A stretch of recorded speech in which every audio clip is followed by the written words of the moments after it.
Welcome, I'm Sam Faddis. This is Ground Truth, and today we're going to be talking about Kurds and Kurdistan and the future of that part of the world. With us to help us delve into the whole situation, Diliman Abdulkader, who is the founder and head of an organization called American Friends of Kurdistan, based in Washington, D.C., graduate of American University, a writer, an advocate, a guy who's really dedicated to trying to deepen the relationship and educate Americans and facilitate our interaction with the Kurdish people.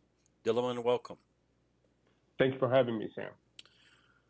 So, look, I think at this point in history, especially for as long as the Iraq War has been going on, I'm talking from an American perspective, and as many Americans have served in Iraq, and that there's been by this point in history a lot of interaction between Americans and the Kurdish people. I'm not suggesting that that began with the invasion in '03, but it just means that a lot of Americans have interacted with the Peshmerga, for instance.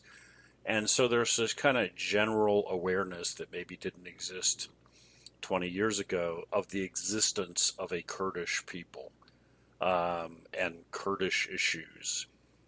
Well, I'm not sure that there's a whole lot more substance there, and don't mean that to denigrate fellow Americans, but I'm not sure that despite all of that, that there's really that much of a detailed, nuanced understanding of the Kurdish people, the concept of Kurdistan, all that kind of thing. So that's kind of where I'd like to start. And I mean, let's start with something as basic as this. Who are the Kurdish people? Right. Great question, Sam. The Kurds are a distinct nation in the Middle East. Currently, they reside in northern Iraq, northeast Syria, southeast Turkey, and northwest Iran. And they're a nation of about 40 to 45 million who have their own distinct language, culture, dress, history, of course. And they were promised a state of their own after the World War I with the Treaty of Sevres. Unfortunately, the Kurds were ignored, and today the problems we see with the Kurds is the result of that agreement, end of the war in the early 19th century. So the Kurds are fighting for their right to self-determination, and they're a secular Muslim nation as well. That's very important to realize, is that they're a unique ally that we can approach from a U.S. national security perspective. So I'm going to grab a hold of various pieces of that so we can delve into it in more detail. I referenced before, because obviously we're talking to an American audience largely here. So my reason for starting with sort of the American optic, if you will. But I mentioned earlier that, okay, a lot of Americans by this point have been in the U.S. military, for instance, and have worked in Iraq and have worked in, northern Iraq, the Kurdish areas, and therefore have interacted with the Kurds. But as you pointed out, if we're talking about Kurdistan as an area, and as you indicated, at one point after the First World War, there was a pretty clear declaration that it was going to be an independent state. That's not northern Iraq. I mean, northern Iraq is a piece of Kurdistan. How big an area are we talking about? Right, and northern Iraq is what we in America are used to hearing with the Peshmerga forces from the 2003 Iraq War, the first Gulf War, for example. But the size of actual Kurdistan, where the Kurds live, and the area where they see their future as an independent state, is about the size of Texas, I would compare. So it's a very large mountainous region in the Middle East, surrounded by Turkey, Iran, Iraq, and Syria. So it's a significant population and a significant piece of land with significant resources that could be an advantage to us, speaking to an American audience, to American national security interests. And that's why it's critical to look beyond what we know as the Middle East and look towards the Kurds. Right. I mean, you mentioned Turkey as one of the several countries. I mean, we could go back and forth even probably amongst the Kurdish people as to exactly what portion of Turkey has a heavy Kurdish population. Let me just leave it at that. It's a very big chunk of Turkey, no matter how you slice it. A Right. very big portion of eastern Turkey, no matter where you draw the line, no matter where you are, is really, from this optic, part of Kurdistan. Right. I mean, the Kurds in Southeast Turkey, their population is nearly 25 million, and there have been numbers nearly near the 30 million mark alone. Now, the Kurds in Syria are about 3 million. The Kurds in northern Iraq are about 5.5, 6 million. And then you have 12 million Kurds in Iran alone, in northwest Iran. So it's a significant population that are simply seeking their right to self-determination, like all nations have in the world we live in today. And I think self-determination and sovereignty is the only solution to their long-term stability and security. Right. And the other thing that I think is worth pointing out here, again, and I'm just taking this from the optic of just trying to educate people, if you will, who don't really have any significant background in this. I mean, the Kurdish people have been in this area for a very, very, very long time. I mean, no offense to anybody of Turkish descent who's listening, but I mean, the Turks showed up in Anatolia, sometime in the Middle Ages in various waves coming out of Central Asia. Before they ever arrived there, the Kurds had been there for thousands of years. Definitely. And then, a nickname that I'm sure you're aware of this, that's often labeled towards the Kurds is Mountain Turks. So Turkey was founded, I'm sure you've heard of that, with I have heard that term many times. Kemal Atatürk, right, Yes. With the founding of the modern Turkish state in 1923, is emphasizing the Turkishness. So the reason why there's a Kurdish question and a Kurdish issue inside Turkey is because the Turkish government, since 1923, not just Erdogan, since 1923, has rejected the idea of a Kurdish nation and recognizing the simple notion of the Kurdish people. Sure. I mean, within Turkey, the Kurdish language has been banned. Education in Kurdish has been banned. Kurdish radio stations have been banned. I mean, you name it. Anything that goes toward the policy goal of essentially denying the existence of these people. I mean, I'm kind of a student of history, and one of the most amazing stories, I think, as a guy, particularly a Greek guy who's followed Greek history, is the story of Xenophon, who was, for those people who are not familiar, right? Xenophon was a Greek general, and he was basically a mercenary, and he and supposedly 10,000 guys were effectively hired to participate in the midst of what amounted to a Persian civil war. Persian is, I don't want to get lost in all the back and forth over where Iran was, Persia was, Iraq, but in any case, they're basically a fight over the throne, and they end up in the middle of what's essentially now modern Iraq, or certainly northern part of Iraq.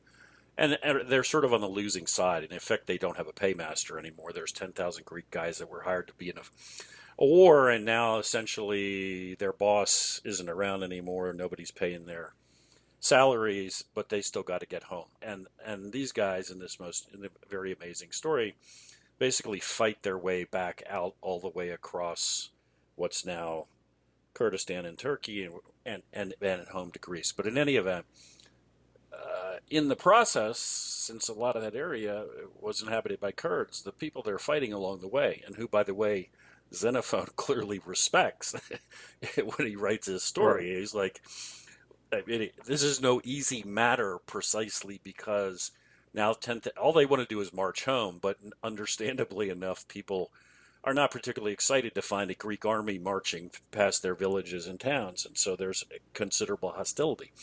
And they are fighting their way against Kurdish opposition, and we're talking a story that's thousands of years old, right? I mean, when the Turks were still running around out in the middle of Central Asia somewhere, that's when this story took place. So there's no question of the the claim, the Right. authenticity of the fact that they were there. So, I mean, having laid all of that out, I mean, what's the reality politically for the Kurdish people now? I mean, you've laid out that they are divided up amongst at least four countries. And Right. I mean, yeah. what's the reality in each one of those separate countries of the political environment for the Kurds? Right. And each of these countries, the common reality is that they're denied their right to self-determination. They're denied their identity. And just up until most recently, the Kurds in Turkey have been able to, for example, speak their language, just up until recently. We're talking about a country that gained its independence in 1923.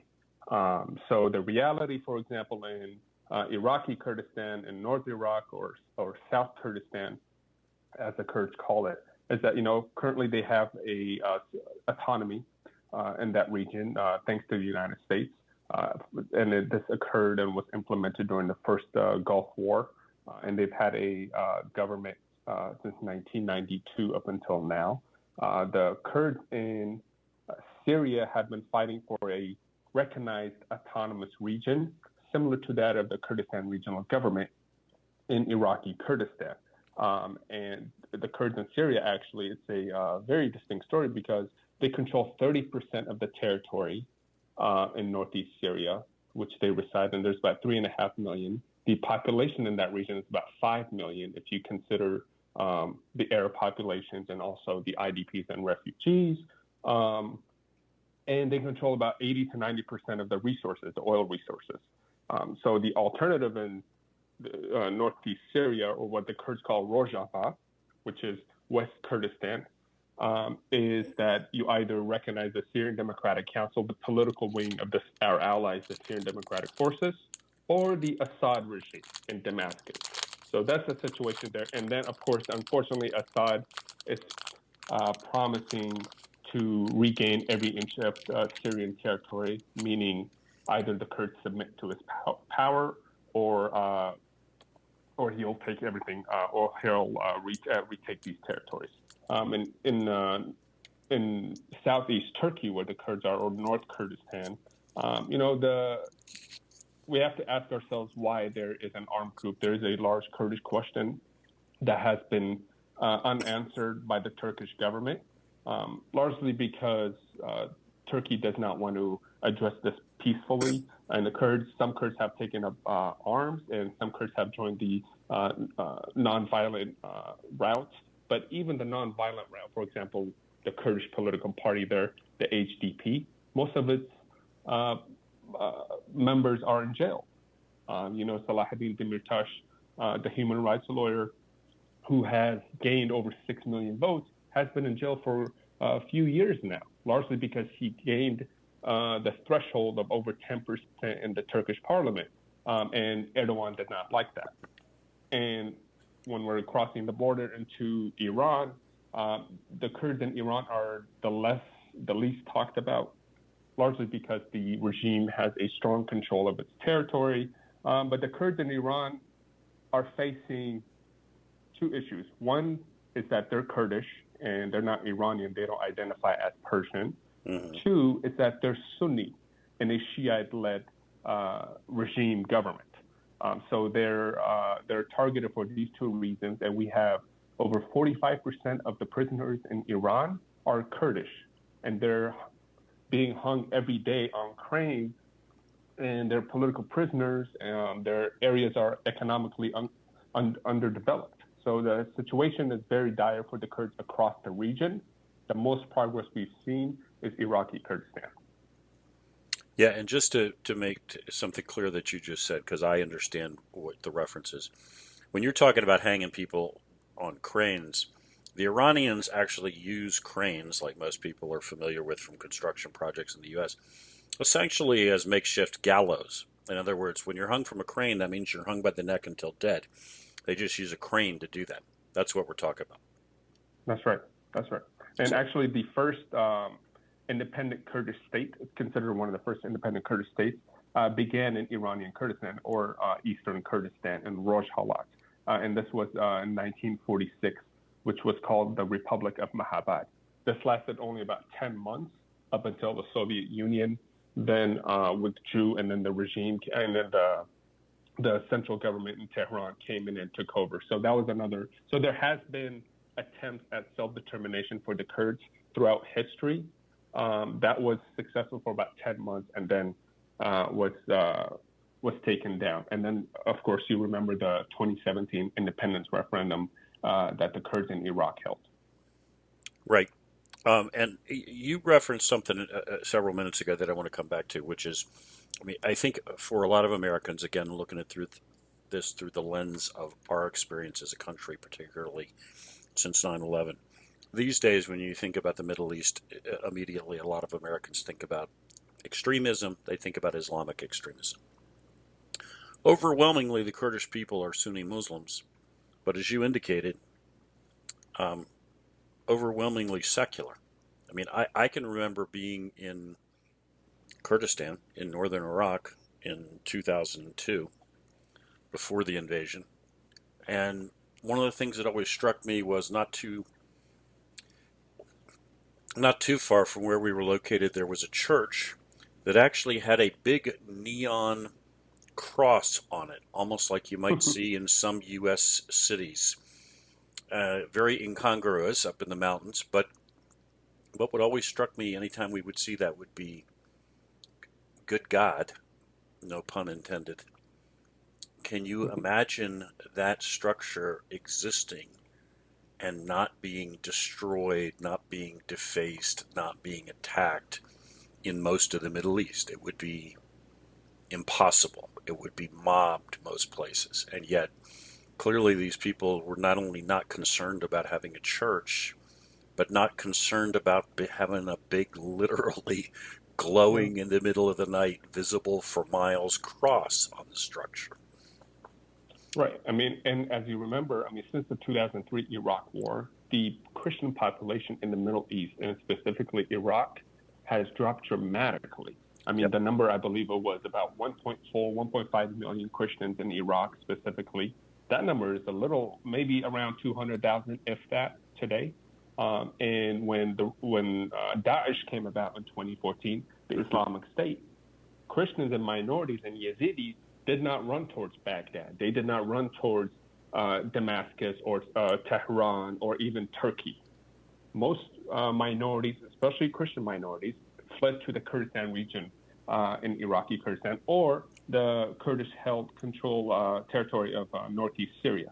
So, I mean, this just shows you the nature of the Kurds is that, you know, because we understand it. We have been attacked based off our identity and you know, the Kurds, for example, like the Yazidis, have faced, you know, the most hardship, I believe, since, you know, 2014 and throughout history, is that, you know, minorities have a home in Kurdistan, no matter what your religion is, no matter who your God is, no matter what your ethnicity is. And that's an example, an island at peace in the Middle East that Americans can look towards. You know, in addition to Israel, there's also Kurdistan. So it's not all lost for the Middle East. There is progress there. And, you know, you mentioned the progression and of the Kurds. That's in Iraqi Kurdistan. If you go to northeast Syria, where the Syrian Democratic Forces are, you have Armenians. Armenians left that fled from the Ottoman genocide back in 1915, 1916. That their families that have been there, they still reside in northeast Syria, largely because they feel safe in that area. They feel safe among the Kurds there. You have the equal representation of men and women. You have rights for LGBT communities there. So, you know, it's very unique. And the central governments in this area are threatened by this democratic movements that we see inside Kurdistan, inside the Kurdish region, because Erdogan would not want the autonomous region of northeast Syria to exist. It would threaten his power. Damascus would not want that. Of course, the Iranian regime controls the area with an iron fist, they would not like that. And of course, Baghdad is failing as well. So, I mean, as we've got, 4 or 5 minutes here, um, what's the way ahead? I mean, we have the Kurdish people, we have Kurdistan, but Kurdistan is split up amongst, at this point, 4 different nation states. What do you think lies ahead? What should lie ahead? Right. So the ultimate goal for the Kurds, and I think the international community, specifically the United States, should pay attention to, is establishing self-determination for the Kurds. And of course, we understand that the region is fragile and that it takes tailored policies for each part of Kurdistan because they do have different central governments. But the path is that the United States has to look beyond the status quo policy of Iran, Iraq, Syria, and Turkey. These states have largely failed or are weak, and they are largely our adversaries. Turkey is a so-called NATO ally, but it's shifting closer to Russia every day. And what we see is that we've seen what happened in Syria since 2011. Baghdad cannot control its own territories. It does not control its economy, does not control its military, and Iran continues to expand its territory there. So I think and I would, reiterate that the U.S. administration, this administration, and any other administration, and U.S. Congress must look towards creating a policy for the Kurds in the interest of U.S. national security interests. To also, it's a potential NATO partner as well for the future. So I think the Kurds need their self-determination, and that takes the United States to take the lead to creating a policy for them. Yeah, and I will remind everybody of what you already said, but just because I think it's relevant, coming back to the points you just made. Uh, at the end, prior to the First World War, there was an Ottoman Empire, which had existed in some form or another for a considerable period of time, and every country, well, short of Iran, maybe we've talked about here, was under the umbrella of that empire. So when that was broken up after the First World War, because the Turks ended up on the other side, on the German, Austrian side, all of these countries that we're talking about, Iraq, Syria, so forth, in their current incarnations, were carved out at that time. Didn't exist. And as you said very correctly, supposedly we were going to create a Kurdistan. We, the world, were going to create a Kurdistan. There was supposed to be that. As I recall, the President of the United States agreed to that at the time. And yet, Right. we have never fulfilled that promise in 100 years now. I mean, that somehow or another, in that process of dividing all this territory up, the one huge block of people who end up without a nation of their own are the Kurdish people. And I think we see the consequences 100 years later. That's right.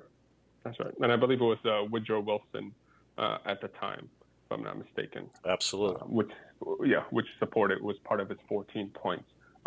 Self-determination for the Kurds, I can say that again, is that it's in the interest of American national security interests, militarily, economically, and politically in the region. And we see American lives, service members being lost every day. I mean, I believe it was last week at the Taji military base in Iraq by Shiite militia. American lives do not have to be at risk if we start looking at alternative partners in the region and accepting that the reality is failing. The situation with our current allies, supposed allies, are failing. So we have to look towards other partners that welcome Americans in the region, and that will be the Kurds. And one last point I would like to make on that is that since the 2003 Iraq War, not one American life has been lost in the Iraqi Kurdish region, in the Kurdistan Regional Government territories. That's important. That's because Americans are welcome there. You can see the Kurds feel much safer when there's an American flag flying in their territories. We saw that in Syria, and we see that even today in Iraqi Kurdistan. So I think that United States has options. We just have to be strong enough and brave enough to look at the reality and take advantage of that. So we're out of time here, but your organization, tell us what it is again, and folks, whether they're Americans that aren't of Kurdish descent or are of Kurdish descent or Kurds in the United States, anybody that wants to reach out, know more, get a hold of you, how do we do all that? Right, thank you. So American Friends of Kurdistan is a newly established advocacy and education organization. We are not nonpartisan, bipartisan. We're totally independent. We're not affiliated with any foreign or domestic governments. And we advocate for a stronger relationship between Americans and Kurds and the United States and Kurdistan. And when I mean Kurdistan, I mean all four parts. And we provide tailored policies for lawmakers to advance the rights of the Kurds in the Middle East. Feel free to check us out at AmericanFriendsOfKurdistan.org. You can reach out to me at Diliman at AmericanFriendsOfKurdistan.org. And we'd love American support. This is a cause for all of us. And we saw what happened after the withdrawal in October 2011. That really this is an American cause and an American issue that we can all get behind. Doesn't matter left or right. Thank you very much for giving us your time today. Thank you, Sam. You're great. And thank you for listening. We'll talk to you next time on Ground Truth.